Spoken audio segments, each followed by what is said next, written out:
નમસ્કાર નમસ્કાર નમસ્કાર. સ્વાગત છે તમારું ગુજરાતના દરેક વિદ્યાર્થીની ફેવરેટ યુટ્યુબ ચેનલ વિસ્કર એજ્યુકેશનમાં.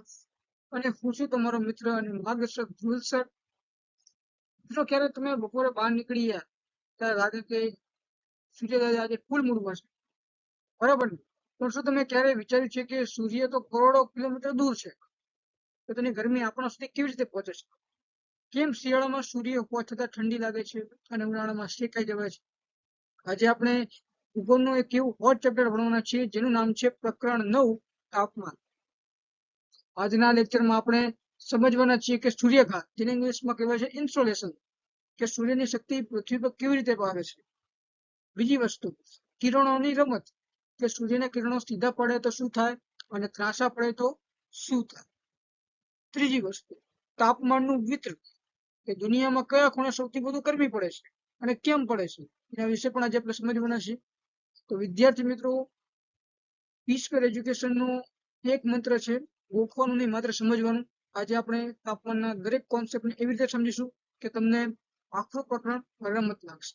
તો જોશ સાથે મુઠ્ઠી વાળીને તૈયાર થઈ જાઓ. તમે આ ગરમા ગરમ સફર માટે તૈયાર છો? તમારી નોટબુક અને પેન ઉઠાવો, કારણ કે વિલ સર સાથેનો આ લેક્ચર હવે શરૂ થાય છે. ચાલો શરૂ કરીએ આજનો આ પાવરફુલ સેશનને. Let's start. કે બધા વિદ્યાર્થી મિત્રો, અત્યાર સુધી આપણે વાતાવરણના સ્તરો જોયા, પણ હવે જે આપણે ભણવા જઈ રહ્યા છીએ ને, એ આખી પૃથ્વીનું એન્જિન જેવું છે, એટલે કે તાપમાન.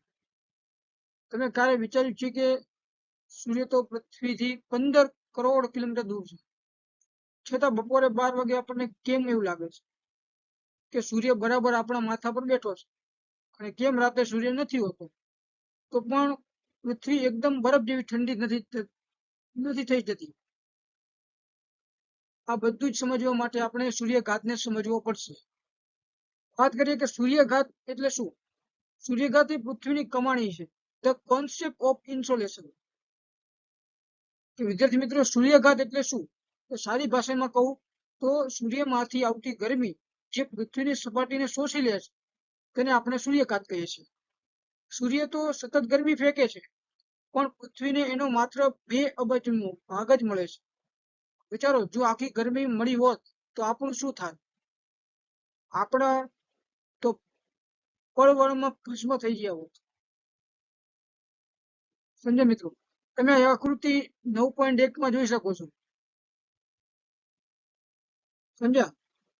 તો એમાં શું છે કે સીધા કિરણો પડે છે. જો એક, જ્યારે સૂર્યના સીધા કિરણો એટલે કે લંબ પડે ત્યારે તે બહુ ઓછી જગ્યા રોકે છે. ઓછી જગ્યામાં વધુ ગરમી, એટલે જ વિષુવવૃત્તીય પર ભયંકર ગરમી પડે છે. સમજ્યા? બીજા અમુક ત્રાંસા કિરણો ક્યારે પડતા હોય છે કે પૃથ્વી ગોળ છે, એટલે ધ્રુવો તરફથી જતા કિરણો ત્રાંસા થતા જાય છે, અને આ કિરણો વાતાવરણમાં લાંબો રસ્તો કાપવો પડે છે, અને તે વધુ વિસ્તારમાં ફેલાઈ જાય છે. પરિણામે ગરમી વેચાઈ જાય છે અને ત્યાં ઠંડી લાગે છે. સમજ્યા? હવે વાત કરીએ આપણે સૂર્યઘાત વિશે. આપણે સમજી ગયા છે. હવે વાત કરવાના છે સૂર્યના વિતરણ પર અસર કરતા પરિબળો વિશે. કયા છે વિદ્યાર્થી મિત્રો? હવે આપણે ભણવા જઈ રહ્યા છીએ કે આ ચેપ્ટરનો સૌથી મોટો સવાલ, કે ભાઈ સૂર્ય તો એક જ છે, તો પછી પૃથ્વી પર બધે ગરમી અલગ અલગ કેમ પડે છે? કેમ ક્યાંક બરફ અલગ અલગ કેમ થાય છે? કેમ ક્યાં બરફ છે અને ક્યાંક રણ છે? તો ચાલો આજે આપણે આને સમજીએ. તો તેના કઈ 5 પરિબળો છે, પરંતુ અહીંયા સ્ક્રીન ઉપર તમને દેખાતા નથી, પરંતુ અગાઉના પણ 5 પરિબળો તમને આમાં જ સમજાવી દઈશ. આગળના પેજમાં પણ એવી રીતે જ છે. તો પહેલો જે પરિબળ છે મિત્રો, કે સૂર્યના કિરણોનો જે ખૂણો વિશે વાત કરીએ. પરિબળની, સમજ્યા? ખૂણો એટલે કે પહેલું અને સૌથી મુખ્ય કારણ કે પૃથ્વી ગોળ છે, એટલે સૂર્યના કિરણો બધે સરખા પડતા નથી. પહેલી વસ્તુ કે વિષુવવૃત્ત પર કેવા કિરણો પડે છે, કે વિષુવવૃત્ત જે પ્રદેશ હોય ત્યાં કિરણો સીધા પડે છે, એટલે કે લંબ પડે છે. તે ઓછી જગ્યા રોકે છે અને તે ગરમી વધુ આપે છે. સમજ્યા? અને ધ્રુવ પ્રદેશો પર કિરણો ત્રાંસા પડે છે, તેને વાતાવરણમાં લાંબો રસ્તો કાપવો પડે છે અને તે વધુ વિસ્તારમાં ફેલાઈ જાય છે, એટલે ગરમી વધુ ઓછી લાગે છે. સમજ્યા? એટલે કે કિરણ જેટલું ત્રાસું એટલી ઠંડી એટલી વધુ. સમજ્યા? બીજી વાત કરીએ કે દિવસની લંબાઈ, ડ્યુરેશન ઓફ સનશાઇન. મિત્રો આ તો સાવ સાદું ગણિત છે કે સૂર્ય આકાશમાં જેટલો લાંબો સમય રહેશે પૃથ્વીને એટલી વધુ ગરમી મળશે. સમજ્યા મિત્રો? કે ઉનાળામાં દિવસ લાંબો હોય છે એટલે ગરમી વધુ હોય છે, શિયાળામાં દિવસ ટૂંકો હોય છે એટલે ગરમી ઓછી હોય છે. જ્યાં દિવસ 24 કલાકનો હોય ત્યાં ગરમી મળવાનો સમય વધુ હોય છે, પણ કિરણો ત્રાંસા હોવાથી તાપમાન વધતું નથી. શિયાળામાં આપણને જોવા મળે છે. સમજ્યા? ત્રીજી વસ્તુ એ જોવા મળશે કે વાતાવરણની અસરો પણ જોવા મળે છે. સમજ્યા? કે સૂર્યના કિરણો સીધા પૃથ્વી પર નથી આવતા, રસ્તામાં તેને વાતાવરણમાંથી પસાર થવું પડે છે. જો આકાશમાં વાદળા, ધૂળના રજકણો કે ભેજ વધુ હોય તો તે સૂર્યની ગરમીને રોકી લે છે અથવા પરાવર્તિત કરી દે છે, એટલે કે રિફ્લેક્ટ કરી દે છે. એટલે જ વાદળછાયા દિવસે આપણને વધુ ગરમી નથી લાગતી. સમજી ગયા? ચોથું, જે તમે નોટબુકમાં લખો, જમીન અને પાણીનું વિતરણ, લેન્ડ એન્ડ વોટર. સમજ્યા? કે આ મુદ્દો આ ખાસ સમજો કે જમીન અને પાણીના સ્વભાવ અલગ છે. જમીન વિશે વાત કરીએ, જે જલ્દી ગરમ થાય છે અને જલ્દી ઠંડી થઈ જાય છે. પાણી એ ધીમે ધીમે ગરમ થાય છે અને ધીમે ઠંડુ થાય છે. આ જ કારણ છે કે સમુદ્ર કિનારે તાપમાન સમઘાત રહે છે, એટલે કે સરખું રહે છે, જ્યારે અંદરના ભાગોમાં તાપમાનનો તફાવત બહુ મોટો હોય છે. સમજ્યા મિત્રો? પાંચમી વસ્તુ કે જમીનનો ઢોળાવ અને ઊંચાઈ વિશે વાત. સમજ્યા? કે જે પર્વતો સૂર્યની સામે હોય ત્યાં ગરમી વધુ લાગે, એટલે કે સૂર્ય અભિમુખ હોય ત્યાં ગરમી વધુ લાગે, અને જેમ તમે ઊંચાઈ પર જાઓ તેમ હવા પાતળી થતી જાય અને તાપમાન ઘટતું જાય. એટલે જ ઉનાળામાં આપણે આબુ કે શિમલા ફરવા જઈએ છીએ એટલે અહીંયા આપણને ઠંડીનો અહેસાસ થાય છે. સમજી ગયા મિત્રો? હવે અહીંયા ત્રીજો પોઈન્ટ આપણે સમજવાના છે કે વાતાવરણ ઘનતા અને ઊંચાઈ પર શું અસર છે. ઓકે, એ સમજીએ. તમે જોઈ શકો છો, ત્રીજો પોઈન્ટ આપણે સમજીએ આગળ. ઓકે, કે વાત કરીએ ઘનતા વિશે.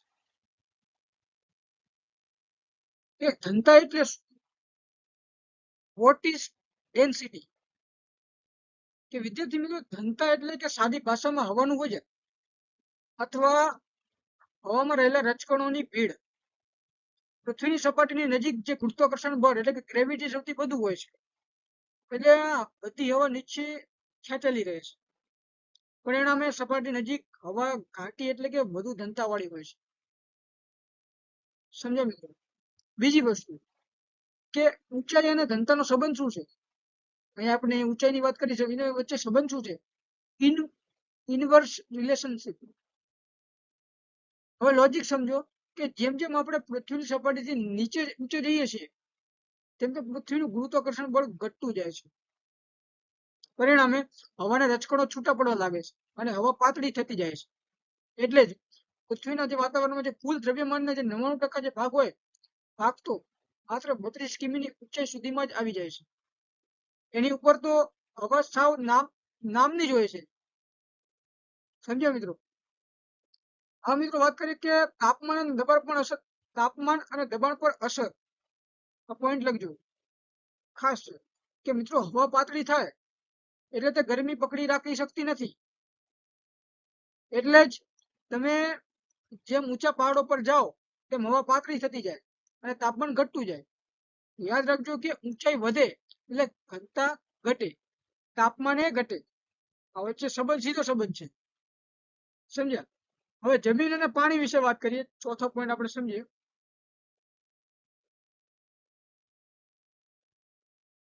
કે મિત્રો, જમીન અને પાણી વિશે વાત કરીએ કે સૂર્ય તો બંનેને સરખી જ ગરમી આપે છે, જમીન હોય કે પાણી. સમજ્યા? તો પછી આ તફાવત કેમ છે? ચાલો સમજીએ જમીન અને પાણીના ગરમ થવાના અલગ અલગ સ્વભાવને. પહેલી વસ્તુ તમે નોટબુકમાં લખો કે જમીનનો સ્વભાવ સુપરફાસ્ટ છે. સમજ્યા? હવે એના વિશે વાત કરું કે મિત્રો કે જમીન પદાર્થ તરીકે ઘન છે. સૂર્યના કિરણો જમીન પર પડે છે ત્યારે તે માત્ર ઉપરની સપાટીએ જ ગરમ કરે છે. જમીન ગરમીની પકડી રાખે છે. શું કરે છે ને પકડવાનું કામ કરે છે અને બહુ જ જલ્દી ગરમ થઈ જાય છે. એટલે જ નહીં રાત પડે એટલે જમીન ગરમી તરત છોડી દે પણ દે છે. એટલે જલ્દી ઠંડી પણ થઈ જાય છે. સમજ્યા? બીજી વસ્તુ કે પાણીના સ્વભાવ વિશે વાત કરી હતી. ધીમે પણ મક્કમ છે. બીજું લખો પાણીનો સ્વભાવ ધીમે પણ મક્કમ છે. બીજી લખો એમાં કે સમજવા જેવી બાબત કે હવે પાણીની વાત કરીએ કે પાણી પ્રવાહી છે, લિક્વિડ છે અને તે પારદર્શક છે. સૂર્યના કિરણો પાણી પર ઊંડે સુધી ઉતરે છે. પાણી સતત હાલતું ચાલતું હોવા છતાં એટલે ગરમી વેચાઈ જાય છે. પરિણામે પાણી ધીમે ધીમે ગરમ થાય છે અને રાત્રે પણ તેની ગરમી લાંબો સમય સાચવી રાખે છે. એટલે ધીમે ધીમે ઠંડુ થાય છે. સમજ્યા? આની અસર શું થાય? ધ રિઝલ્ટ શું મળે કે આ જ કારણ છે કે સમુદ્ર કિનારાના વિસ્તારમાં દિવસે બહુ ગરમી નથી લાગતી અને રાત્રે બહુ ઠંડી નથી લાગતી. જ્યારે રાજસ્થાન જેવા પ્રદેશોમાં જે દરિયો નથી ત્યાં 45 થી 50 ડિગ્રી ગરમી અને રાત્રિના ઠંડીમાં થઈ જવાય તેવી સ્થિતિ હોય છે. સમજ્યા? હવે વાત કરી કે પાંચમો પોઈન્ટ આપણે સમજવાનો કે સૂર્ય કલંકોનું પ્રમાણ. મિત્રો સૂર્ય કલંકો એટલે શું? What are the sunspot? સૂર્ય કલંકોને ઇંગ્લિશમાં કહેવાય સનસ્પોટ. સમજ્યા? વિદ્યાર્થી મિત્રો સૂર્ય કલંકો એટલે કે સૂર્યની સપાટી પર આવેલા એવા વિસ્તારો જે આજુબાજુની સપાટી કરતા થોડા ઠંડા હોય છે. જોઈએ તો હજારો ડિગ્રી ગરમી હોય તોય. સમજ્યા? આ વિસ્તારો ચુંબકીય શક્તિ એટલે કે મેગ્નેટિક પાવર બહુ પ્રબળ હોય છે. એટલે આપણને કાળા ડાઘા જેવા દેખાય છે. સમજ્યા? હવે વાત કરીએ કે સૂર્ય કલંકોનું પ્રમાણ અને તાપમાન વિશે. ધ કનેક્શન શું છે એની વચ્ચે? લોજિક સમજો કે આ પરીક્ષામાં પૂછાય છે કે પહેલી વસ્તુ નોટબુકમાં લખો જ્યારે સૂર્ય કલંકોનું પ્રમાણ વધે છે ત્યારે સૂર્ય વધુ ઉર્જા ફેંકે છે. પરિણામે પૃથ્વીને મળતા સૂર્યઘાતનું પ્રમાણ વધે છે અને પૃથ્વીનું તાપમાન ઊંચું જાય છે. બીજું લખો કે જ્યારે સૂર્યકલંકોનું પ્રમાણ ઘટે છે ત્યારે સૂર્યની ઉર્જા થોડી ઓછી થાય છે જેનાથી પૃથ્વી પર તાપમાનમાં થોડો ઘટાડો જોવા મળે છે. સમજ્યા? નોંધ અને લખો કે આ સૂર્યકલંકોનું પ્રમાણ 11 વર્ષ વધઘટ થતું રહે છે સતત, જેને આપણે સૂર્યકલંક ચક્ર કહેવાય છે, સનસ્પોટ સાયકલ. સમજ્યા? આની અસર શું થાય કે મિત્રો ભૂતકાળમાં જ્યારે સૂર્યકલંકોનું પ્રમાણ લાંબા સમય સુધી ઓછું રહ્યું હતું ત્યારે પૃથ્વી પર લઘુ હિમયુગ જેવી સ્થિતિ સર્જાઈ હતી. એટલે કે અહીંયા ટચુકડા દેખાતા ડાઘા આખી દુનિયામાં આબોહવા બદલી શકે છે. સમજ્યા? આ પોઈન્ટમાં ખાલી આટલું જ હતું. હવે વાત કરીએ કે પૃથ્વીનું ઉષ્મા સંતુલન વિશે. નમસ્કાર.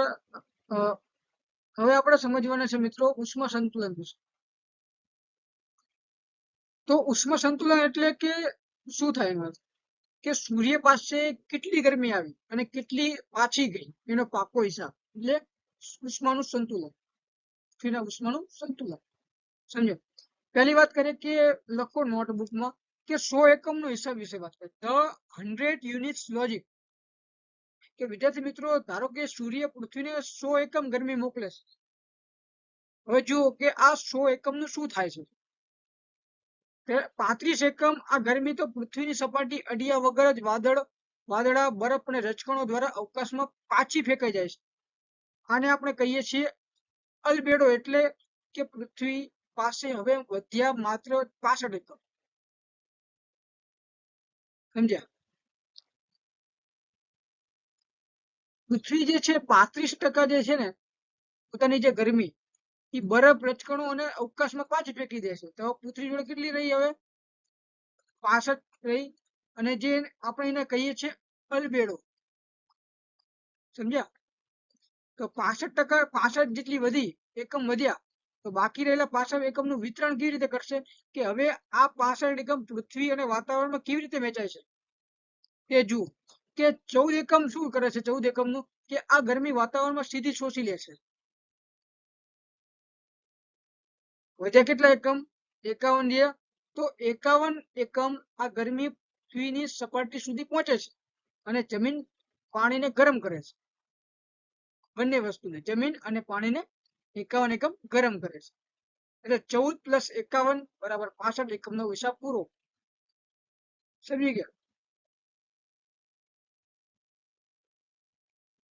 હવે પાછી જતી ગરમી એટલે કે આઉટગોઈંગ રેડિયેશન કે મિત્રો જો આ 65 એકમ પૃથ્વી પાસે રહે તો પૃથ્વી સળગી જાય એટલે પૃથ્વી રાત્રે આ ગરમી પાછી આપે છે પૃથ્વી સપાટી જે 51 એકમ લીધા હતા તેમાંથી 17 એકમ સીધા અવકાશમાં જાય છે અને 34 એકમ વાતાવરણમાં જાય છે આમ વાતાવરણ પાસે કુલ 48 એકમ એટલે કે 14 સીધા પ્લસ 14 + 34 પૃથ્વી પાસે ભેગા થાય છે અને છેવટે 48 એકમ પણ વાતાવરણ અવકાશમાં પાછા મોકલી દે છે એટલે કે ફાઇનલ બેલેન્સ શીટ શું બને છે કે વિદ્યાર્થી મિત્રો કે હિસાબ કરો કે સૂર્ય પાસેથી આવ્યા હતા 100 એકમ 35 એકમો સીધા પાછા ગયા એટલે કે અલબેડો જેને આપણે કહીએ છીએ 17 એકમ પૃથ્વીએ પાછા મોકલ્યા 48 એકમ વાતાવરણ દ્વારા પાછા ગયા એટલે કુલ પાછા ગયા કેટલા 35 + 17 + 48 એટલે કુલ કેટલો હિસાબ થયો 100 એકમો જેટલું થયું સમજી ગયા કે જેટલું આવ્યું એટલું પાછું ગયું જેટલું પૃથ્વી પર આવ્યું એટલું પાછું ગયું એટલે જ પૃથ્વીનું તાપમાન સચવાઈ રહે છે સમજી ગયા મિત્રો આને પૃથ્વીનું ઉષ્મા સંતુલન કહેવામાં આવે છે આ તમે આખો ટોપિક તમે સમજી ગયા નીચે આકૃતિમાં એવી રીતે સમજાવ્યું છે સમજ્યા એ જ મુજબ છે ઓકે મિત્રો